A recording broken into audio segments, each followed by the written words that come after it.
Okay, who are the Nephilim? Now, in certain translation, it just says the word giants. There are three major theories all surrounding what is a Nephilim and where does it come from. The first route follows none other than the book of Enoch, which was actually found in Ethiopia. It was lost for some time, and they also found it in the Dead Sea Scrolls as well. Some people consider it to be Gnostic and not canonical. But the explanation of this is that the word sons of God had married the daughters of humans. Now, the sons of God is very reminiscent. In fact, we know that Moses had written the Torah, which is the 5 first books of the Old Testament. But we also credit that he wrote the book of Job. Now, the sons of God in the book of Job is some type of angelic council, and in the book of Enoch, they label them called the Watchers, who were angels supposed to just look out for people.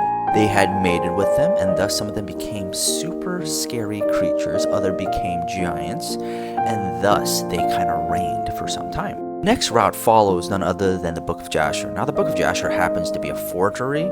They do mention it 3 times, but that's not the original. So the Jasher that we have is actually kind of a hoax, but it does contain certain Jewish understanding and culture and lore. Now, when it says the word sons of God, the way that they interpret it is like it's very reminiscent of people that are holy.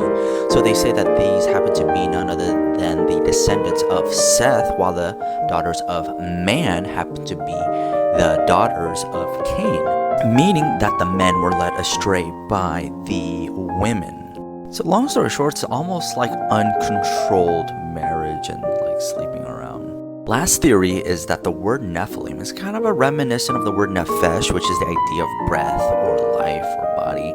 So we know that in this passage right above that God has shortened the lifespan of man to 120 years. Now, before, man was living up to like 900, some people like nearly 1,000. So we know that they were living quite some time.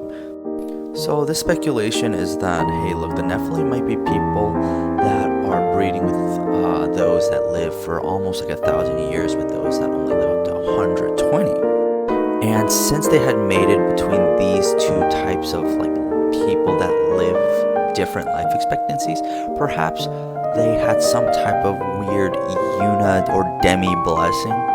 Yeah, these are all weird, strange theories, but long story short, it doesn't really add too much in terms of like the biblical narrative, just because we kind of know what happened to all of them because the flood happened, so they're all wiped out. So what do you guys think actually are the Nephilim?